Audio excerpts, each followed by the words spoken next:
Good morning to all. Welcome to Suresh Gyamia University. Today we are going to study process models using DFD. DFD मतलब कि data flow diagram.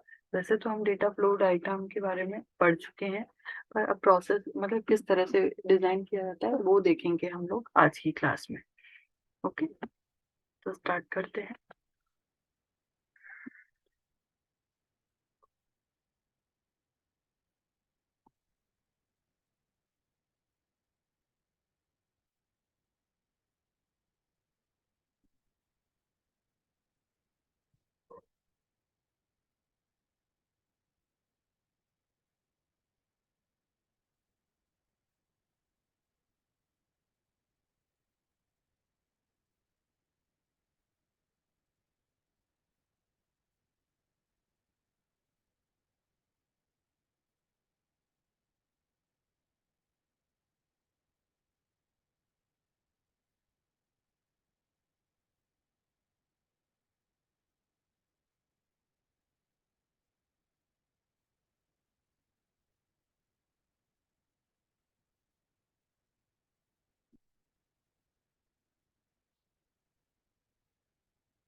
तो आज हम देखेंगे कि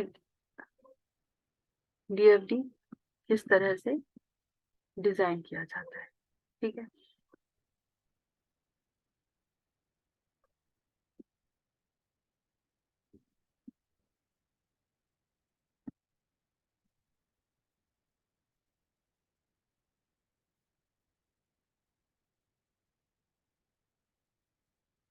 DFD के अंदर हम लोग क्या क्या देखेंगे कि क्या क्या उसके अंदर प्रोसेसेस की नीड होती है, उन प्रोसेस के बीच में या जितने भी एंटिटीज होती हैं उनके बीच में फ्लो, डेटा फ्लो किस तरह से होता है, क्या डेटा स्टोर की जरूरत होती है, क्या उसका टर्मिनेटर होता है। ठीक है, तो we will use a fairly standard notation for DFDs following the notation of such classic books. ठीक है,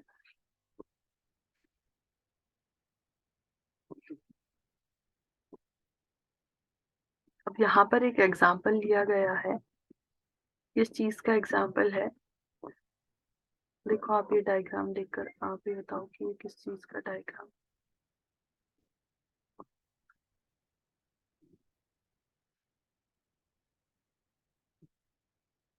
वही है online payment, online book purchasing का ये DFD है।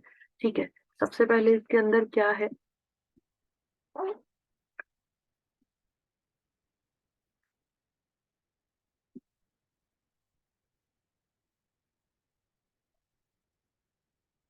अगर हम यहाँ से देखते हैं, चलो लेफ्ट मोस्ट कस्टमर देखते हैं। इसके अंदर ये रेक्टेंगल के अंदर है, तो ये क्या हो गई, एक आपकी एंटिटी हो गई है। एंटिटी मतलब कि हो गया है आपके जितने भी क्लाइंट्स या रिसीवर्स हैं वो इसकी एंटिटीज होंगी, ठीक है, जिनके के बीच में काम किया जा रहा है। ओके, तो फर्स्ट एंटिटी क्या हो गई हमारी, कस्टमर। ये किस चीज से समझ में आ रहा है, ये हमें इसलिए समझ में आ रहा है क्योंकि ये रेक्टेंगल के अंदर लिखा हुआ है।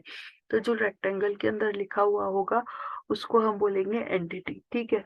फिर उसके बाद जो सर्किल में लिखा लिखा हुआ होगा उसको हम बोलेंगे प्रोसेस। तो प्रोसेस के अंदर क्या लिखा हुआ है, रिसीव ऑर्डर, ये इस पे वर्किंग हुई है, ठीक है। अब रिसीव ऑर्डर के लिए डेटा फ्लो क्या हुआ है कि कस्टमर ने ऑर्डर प्लेस किया है, जो कि कहाँ जा रहा है, रिसीव ऑर्डर। रिसीव ऑर्डर से क्या निकलेगा, इनवॉइसेस निकलेंगी, ठीक है। इनवॉइसेस के बाद फिर से एक प्रोसेस हुआ, फिर इस प्रोसेस रिसीव ऑर्डर हो गया, फिर रिसीव ऑर्डर से कहाँ ऑर्डर डिटेल्स जाएंगी ऑर्डर्स के पास। ये हो गई हमारी डेटाबेस, ठीक है, स्टोर्ड डेटा। ओके, इसलिए इसको कर्व्ड रेक्टेंगल से डिनोट किया गया है। अब इसके अंदर क्या ऑर्डर डिटेल्स है, ठीक है। अब ये ऑर्डर डिटेल्स कहाँ जाएंगी, ऑर्डर डिटेल्स ऑर्डर के पास जाएंगी। ऑर्डर से जा रहा है अगेन दूसरे प्रोसेस पे शिप बुक्स के ऊपर, बुक्स का ऑर्डर किया था तो शिपिंग डिटेल्स जाएंगी बुक्स, शिप बुक्स के पास। मतलब दूसरा वर्क, दूसरा वो क्या हो जाएगा, प्रोसेस, बुक को शिपिंग हमारे पास है, थोड़ी देर बाद ही शिपिंग का मैसेज आता है ना कि योर प्रोडक्ट या फिर your order has been shipped, ठीक है। तो शिप का मतलब क्या होता है कि बोर्ड कर दी गई है, ठीक है। अ, तो ये शिपिंग डिटेल्स की किस एड्रेस पे जानी है, किस नाम से जानी है, ये सारी डिटेल शिप बुक्स के पास पहुंच गई हैं, ठीक है। अब इसने रिसीव की है डेटा कहाँ से, वेयर हाउस से। पहले ये वेयर हाउस से डेटा या बुक्स को रिसीव करेगा, ठीक है। वेयर हाउस मतलब कि क्या हो गया, ये एक दूसरी एंटिटी हो गई, दूसरा वर्किंग प्लेस हो गई है या वर्क करने वाली हो गया है। वेयर हाउस में, वेयर हाउस एक तरह से आपका जैसे गोडाउन टाइप कह सकते हैं आप, जहाँ पे कि आपका जो भी मटेरियल है वो स्टोर्ड होता है, रखा हुआ होता है, ठीक है। तो बुक्स कहाँ से लाई गई हैं, वेयर हाउस से कलेक्ट की गई हैं शिप बुक्स, ठीक है। अब इससे आउटफ्लो क्या हुआ है, बुक्स डायरेक्टली कस्टमर के पास पहुंच गई है। ओके, शिप बुक्स, यहाँ से बुक्स कस्टमर के पास पहुंच गई है, लेकिन शिप बुक्स के पास और क्या क्या एंट्रीज जाएंगी, ये लेगा कस्टमर से, ठीक है, शिपिंग डिटेल्स। और ये कहाँ से, रिसीव ऑर्डर, कस्टमर का ये कस्टमर नेम कस्टमर एड्रेस वगैरह कहाँ से, रिसीव ऑर्डर वाली जगह से कलेक्ट किया जाएगा, ठीक है। फिर रिसीव ऑर्डर का जो आउटपुट रहेगा वो क्या रहेगा, इनवॉइस, इनवॉइस के पास जाएगा। इनवॉइस में क्या, बिलिंग इंफॉर्मेशन, ओके। फिर कलेक्ट पेमेंट, कलेक्ट पेमेंट में अगर अगेन कस्टमर नेम और इनवॉइस डिटेल्स आ जाएंगी, ठीक है। फिर ये इनवॉइस स्टेटमेंट किसके पास, अगेन कस्टमर के पास जाएगा, ओके। तो ये हो गया एक तरह से आपका ये DFD। अब इसमें कौन सी चीज क्या है इसको हम डिस्क्राइब फॉर्म के अंदर देख लेते हैं। द कंपोनेंट्स ऑफ DFD, ठीक है, it hardly needs to explain to at all. One can simply look at the diagram and understand it. Okay, the notation is simple and unobtrusive and in a sense intuitively obvious. अब इस diagram के अंदर क्या है,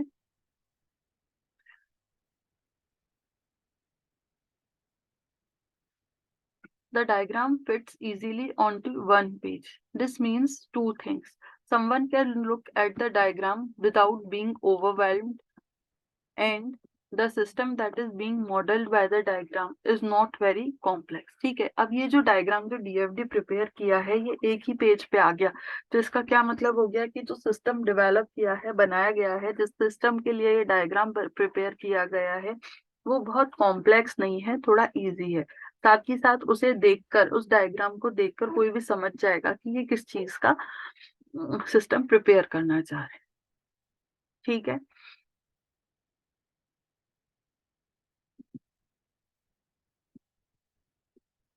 अब देखते हैं इसमें फर्स्ट क्या चीज होगी।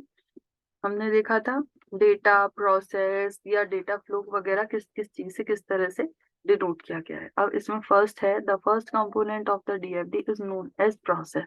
Common synonyms are a bubble, a function or a transformation.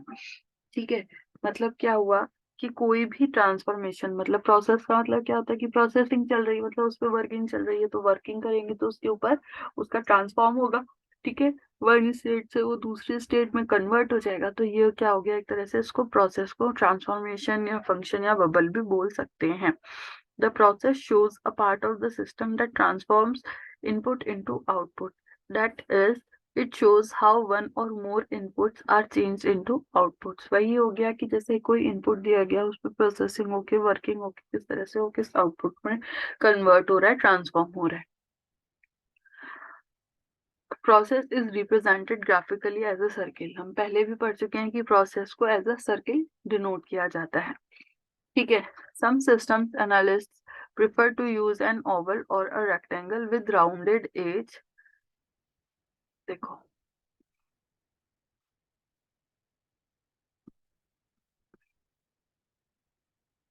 अब ये हमारे पास दो प्रोसेसेस हैं। ठीक है, एक प्रोसेस तो सर्किल है। अब सबकी अपनी अपनी मर्जी है कि वो किस तरह से किस चीज को शो कर रहा है। तो एक form of representing, one form of representing process is circle. It means कैसे होगा, कंप्यूट सेल्स टैक्स। ठीक है, जैसे कोई एक एग्जांपल लिया, कंप्यूट सेल्स टैक्स, ये कोई कंप्यूट मतलब की वर्किंग हो गई। ठीक है, सेल टैक्स पे कंप्यूटिंग चल रही है, तो या तो जो सिस्टम एनालिस्ट है वो करता है ये ड्रॉ करने का काम, तो क्या करेगा, या तो उस प्रोसेस को एज अ सर्किल डिनोट करेगा या फिर राउंडेड एज ऑफ रेक्टेंगल इस तरह से डिनोट करेगा। ओके, तो ये तो जिस तरीका है इसको डिनोट करने का। Still other prefer to use a rectangle. The difference between these three shapes are purely cosmetic, though it is obviously important to use the same shape consistently to represent all the functions in the system throughout।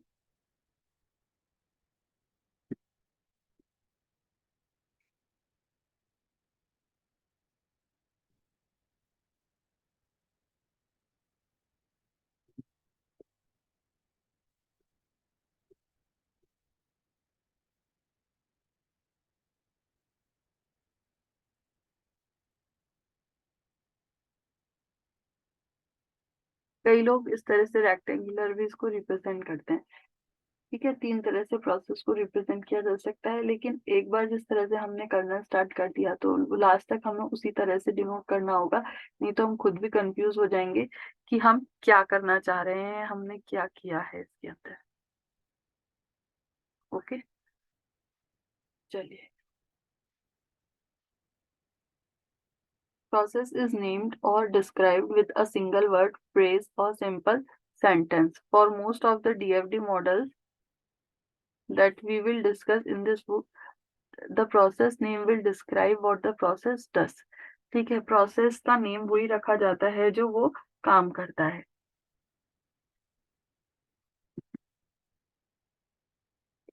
Next is flow. अब data को किस तरह से flow किया जाता है, हमने देखा भी एरो के थ्रू हम लोग डेटा को फ्लो करते हैं। सॉरी, इनपुट और आउटगोइंग, इनगोइंग और आउटगोइंग एरोस के थ्रू हम लोग डेटा फ्लो को डिनोट करते हैं। ठीक है, तो क्या हो गया, a flow is represented graphically by an arrow into or out of process. Process में से अंदर आते हुए या बाहर जाते हुए हम उसे दिखाते हैं as shown in the figure. ठीक है, the flow is used to describe the movement of chunks packets of information from one part of the system to another part। Thus, the flow represent data in motion, whereas the stores represent data at rest। ठीक है। Flow का मतलब हो गया कि जब arrow के through किसी की चीज को डिनोट कर रहे हैं तो मतलब कि जो डेटा है वो फ्लो कर रहा है, मूव कर रहा है। ओके। लेकिन आगे भी हम एक चीज पढ़ेंगे।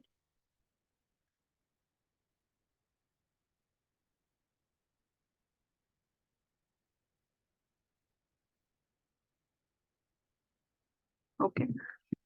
तो जैसे यहाँ पे कस्टमर इंक्वायरी एरो के साथ में है तो इट मीन्स ये मूवमेंट फॉर्म में है। Okay. The most of the systems that we model as a system analyst, the flows will indeed represent data.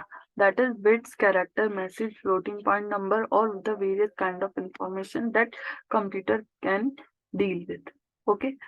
But DFDs can also be used to model systems other than automated computerized system. We may choose, for example, to use a DFD to model an assembly lines in which there are no computerized components.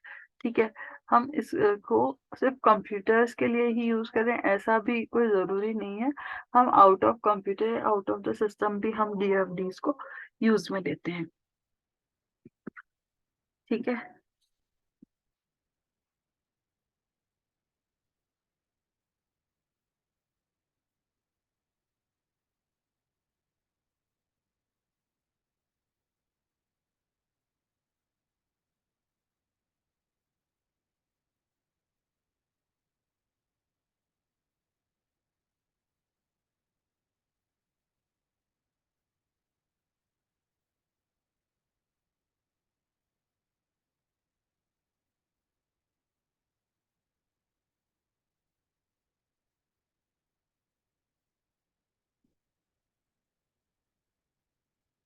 हम देखते हैं कि जितने भी process हैं वो तो name को डिनोट करता है। ठीक है।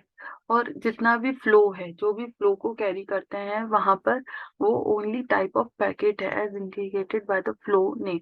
The system analyst should not name a data flow. ठीक है। जो सिस्टम एनालिस्ट है वो डेटा फ्लो का नाम एप्पल्स या ऑरेंजेस या विडजेट्स नहीं रखेंगे। ठीक है। अब जैसे इसमें देखते हैं हम, नेक्स्ट एग्जांपल है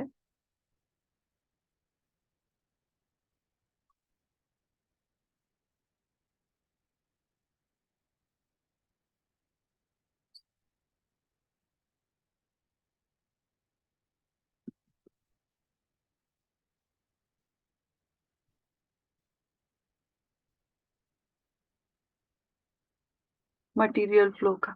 ठीक है। इसके अंदर क्या होगा, एक प्रोसेस है बेक केक। ठीक है। अब हमें समझ में आ गया कि सर्किल का मतलब प्रोसेस, प्रोसेस क्या कर रहे हैं, केक को बेक करने का काम हो रहा है। तो अब केक को बेक करने का काम हो रहा है तो उसके लिए क्या क्या इनपुट की जरूरत पड़ेगी, केक मिक्स की, शुगर की, एग्स, मिल्क, और फिर उसके बाद हमें क्या प्रिपेयर होके मिल गया, केक। ठीक है। तो ये एक तरह से एक सिंपल सा इजी सा डीएफटी हो गया विथ मटेरियल फ्लोज। ओके।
अच्छा, हुआ ठीक? आ रही है अभी आवाज?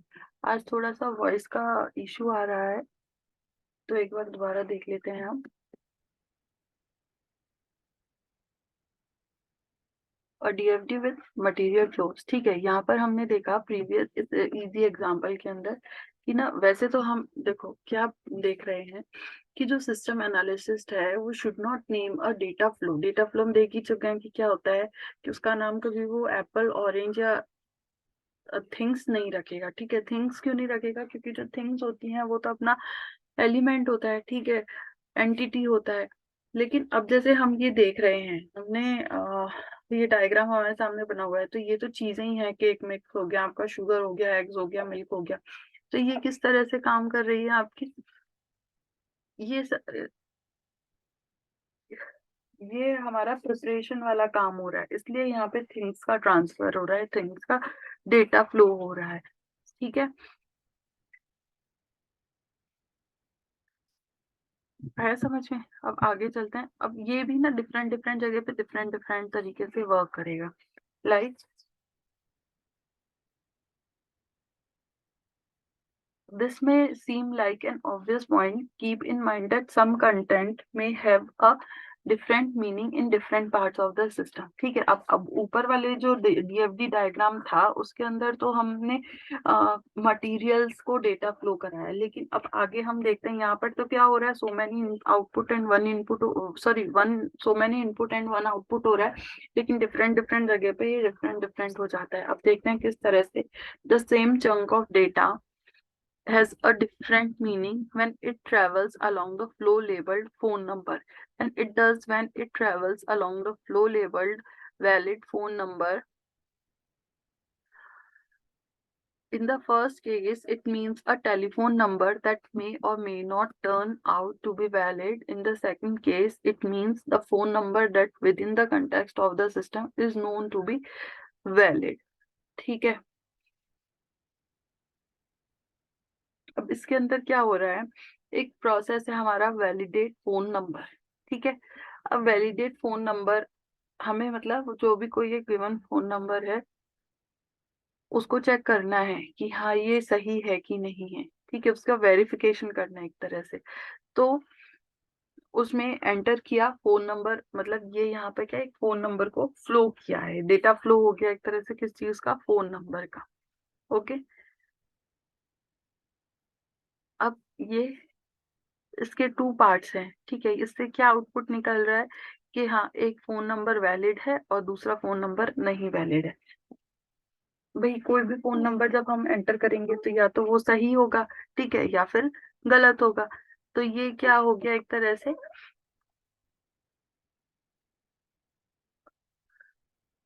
इसको किस तरह से सोचा जाएगा कि the flow labeled phone number is like a pipeline, indiscriminating enough to allow invalid phone number as well as valid phone numbers to travel along it. The flow labeled valid phone number is narrower and more discriminating and allows a more narrowly defined set of data to move through it. ठीक है, जो valid flow number होगा वहां से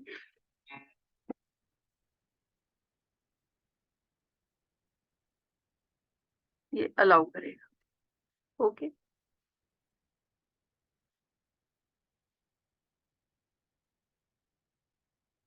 अब क्या है, now also that the flows show direction, an arrowhead at either end of the flow indicates whether the data are moving into or out of the process or doing both, ठीक है। the flow shown in figure, देखो next diagram में हम देखते हैं। अब validate phone number है, इसमें एरो इनपुट की साइड है, ठीक है, फोन नंबर का। तो ये क्या हो गया, फोन नंबर जो है वैलिडेट फोन नंबर को as a input flow show कर रहा है, ठीक है।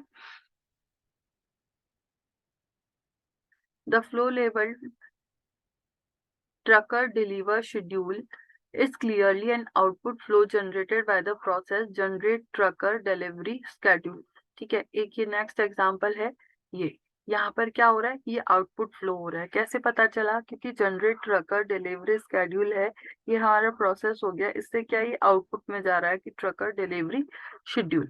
ठीक है, अब देख लेते हैं आगे। Data moving along the flow will either travel to another process or to a store. अब जो भी डेटा फ्लो हो रहा है,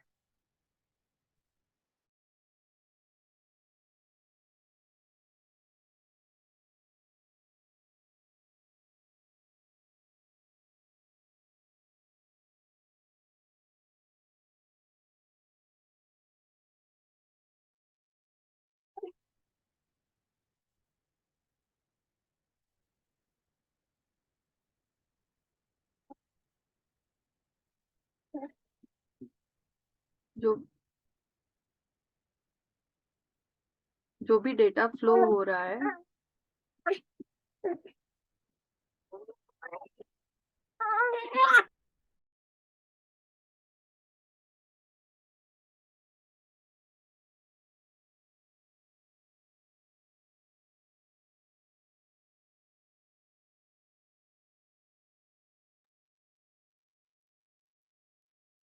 ठीक है, तो ये आया समझ में, डेटा फ्लो इनपुट है या आउटपुट है। ओके, अब नेक्स्ट है, the double headed flow shown in the figure is a dialogue, a convenient packaging of two packets of data, an inquiry and response or a question and answer, ठीक है, on the same flow. In the case of dialogue, the packets at either end of the arrow must be named as illustrated. चलो अब देख लेते हैं ये क्या बता रहा है। अभी तक तो हमने देखा सिंगल सिंगल डायरेक्शन में, चाहे वो अपवर्ड डायरेक्शन में हो,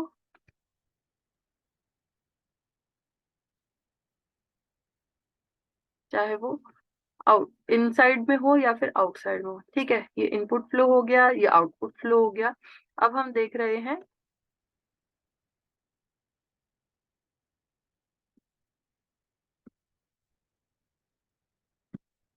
एक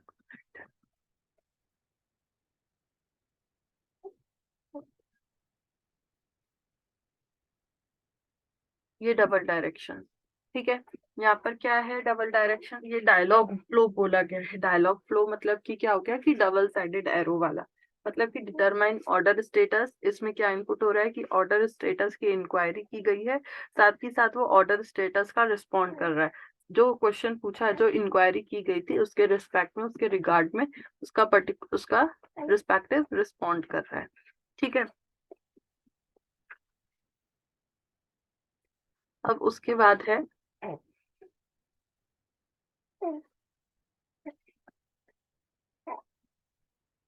in case of converging flow, it means that several elementary packets of data are joining together to form a more complex. ये स्टेप बाय स्टेप हमको बता रहा है कि किस तरह से इनपुट फ्लो है, किस तरह से आउटपुट फ्लो है। डायलॉग फ्लो में टू वे रिस्पॉन्स है, मतलब कि इंक्वायरी और रिस्पॉन्स या फिर आंसर एंड क्वेश्चन। ठीक है, अब और उसको कॉम्प्लेक्स फॉर्म में ले जाने के लिए वो क्या कर रहा है, और एग्जाम्पल दे रहा है, जैसे कि एक सेकेंड,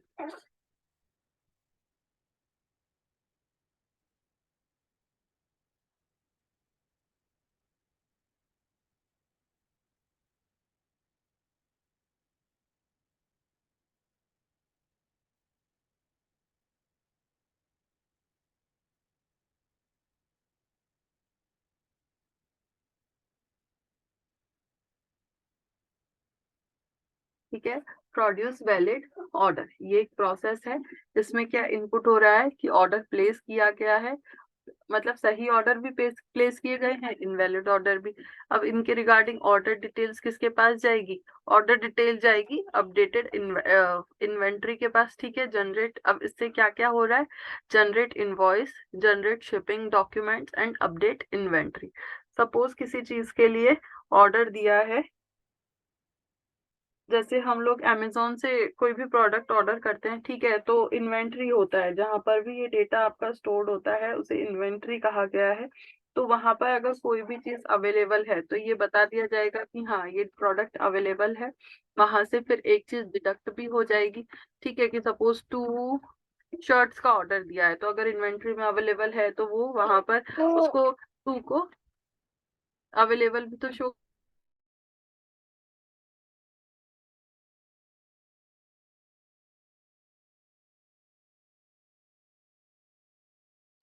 तो इस तरह से ये हो गया। ओके, तो इसमें आगे क्या है, इसको किस तरह से वो एक्सप्लेन कर रहा है हम देख लेते हैं।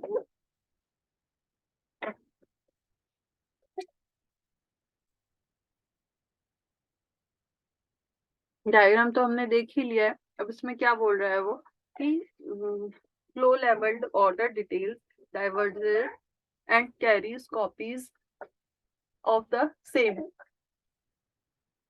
packets of processes। क्या है, generate shipping document, update inventory and generate invoice. Okay,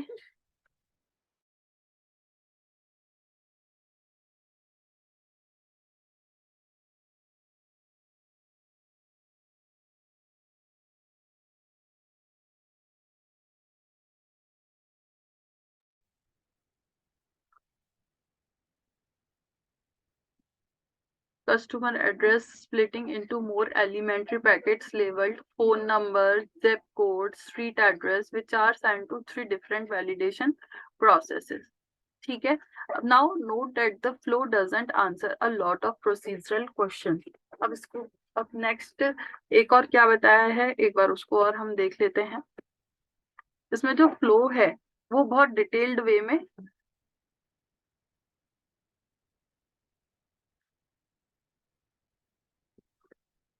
अब इसके अंदर डाइवर्जिंग फ्लो के अंदर क्या है ये तो हमने देख ही लिया। ओके, अब इसके बाद हम देखेंगे ऑर्डर प्रोसेस। ठीक है, इनपुट फ्लो हो गया आपका, प्रोसेस ऑर्डर के लिए ऑर्डर, फिर कस्टमर एड्रेस। अब कस्टमर एड्रेस जो था उसको उसने और ज्यादा एक्सप्लेन्ड फॉर्म के अंदर वैलिडेट करने के लिए, वेरीफाई करने के लिए इसको और कर दिया प्रोसेसेस में। किस तरह से कि इसका जिप कोड भी होना चाहिए, फोन नंबर भी होना चाहिए, स्ट्रीट एड्रेस भी होना चाहिए। Validate street address, validate phone number, validate zip code. तो इस तरह से ये मतलब डीएफडी के कई लेवल्स होते हैं, 0 लेवल, 0 1, मतलब ये सिंपली डीएफडी है। ओके,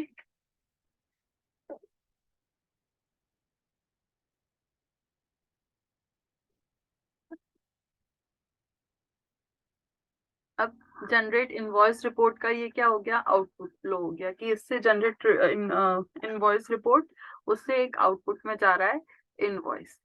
ठीक है, तो a combination of input and output flows is like this diagram. Like इसमें प्रोसेस, इसने कोई भी क्यू प्रोसेस ले लिया है जिसके के लिए ए बी एंड सी तो क्या हो गए, इनपुट फ्लो हो गए, and X Y Z are output flow. Okay, अब स्टोर, स्टोर में क्या है, the store is use to model a collection of data packets at rest. क्या हो गया, डेटा पैकेट्स मतलब कि जो भी फ्लो जो है वो जो भी डेटा पैकेट्स को ट्रांसफॉर्म करता है, यहाँ से वहां जो कम्युनिकेट करता है, उसके लिए स्टोर यूज में लिया जाता है। इसमें क्या है ये, इसको ओपन एंडेड ऑफ रेक्टेंगल्स इस तरह से स्टोर किया जाता है। मतलब कि कोई भी डेटा स्टोर रखा जाता है ना, जैसे कि हम लोग ऑनलाइन शॉपिंग की बात करें तो ऑनलाइन शॉपिंग में क्या होता है, कस्टमर का ऑलरेडी डेटा स्टोर्ड होता है। ठीक है, डेटाबेस टाइप से ले सकते हैं स्टोर को। तो ये हो गया आपका स्टोर। इसको जैसे सपोज इसमें तो एक ऑर्डर ऐसी एग्जांपल ले लिया, बाकी जैसे कस्टमर डिटेल्स भी आपकी एक तरह से स्टोर हो गई, जो कि एक बार फीड होने के बाद बार बार एंटर करने की जरूरत नहीं होती, वो ऑटोमेटिक उसमें से फैच कर लेता है।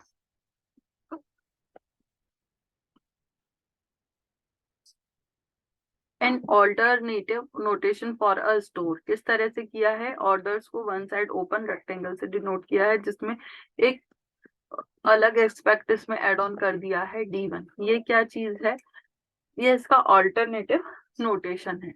ठीक है, इसको और भी कई तरह से कर सकते हैं, जैसे कि ओवल शेप में, बाकी जनरली हम ओवल शेप में करते नहीं हैं। Okay, for the system analyst with a data processing background, it is tempting to refer the stores as files or database. हमने अभी बोला था डेटाबेस की तरह से वो डेटा जो स्टोर होता है वो वर्क करता है। ओके, जैसे कि ये इसमें दिखाया गया है डायग्राम 9.9 के अंदर। ओके, ये हो गया इसका टिपिकल डायग्राम। अब aside from the physical form that the store takes, there is also the question of its purpose. Does the store exist because of a fundamental user requirement, or does it exist because of a convenient aspect of the implementation of the system? तो क्या मतलब हुआ इसका? इसका मतलब ये हुआ कि इसकी रिक्वायरमेंट यूजर को होती है या फिर उसका कन्वीनियंट इम्प्लीमेंटेशन करने के लिए स्टोर्स की जरूरत होती है। ठीक है, तो इसका क्या हुआ? In the former case the store exist as a necessary time delayed storage area between two processes that occur at different times. अगर हम लोग इसका यूज नहीं करेंगे तो बार बार कस्टमर का जैसे सपोज डिटेल एंटर करनी पड़ेगी, तो वो टाइम कंज्यूमिंग भी रहेगा और कॉस्ट भी उसकी बढ़ जाएगी। ठीक है,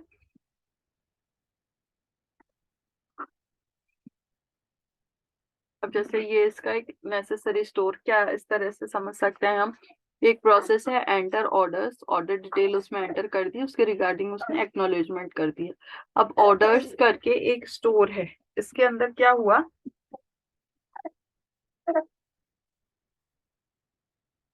जो एंटर ऑर्डर्स है, यहाँ से ऑर्डर्स की जो डिटेल्स है वो एंट्री वो ऑर्डर्स स्टोर के अंदर गई। ठीक है, उसके बाद यहाँ से ऑर्डर किसके पास? रिस्पॉन्ड टू इंक्वायरी, इंक्वायरी आई इसके पास और उसके रिगार्डिंग रिस्पॉन्ड कर दिया आगे। ओके,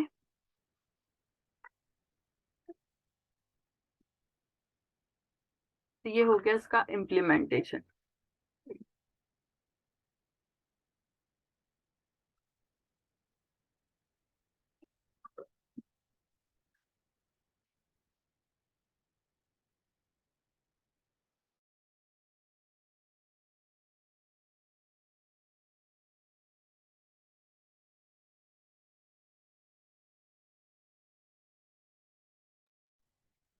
तो ये आज होपफुली समझ में आया होगा। ठीक है,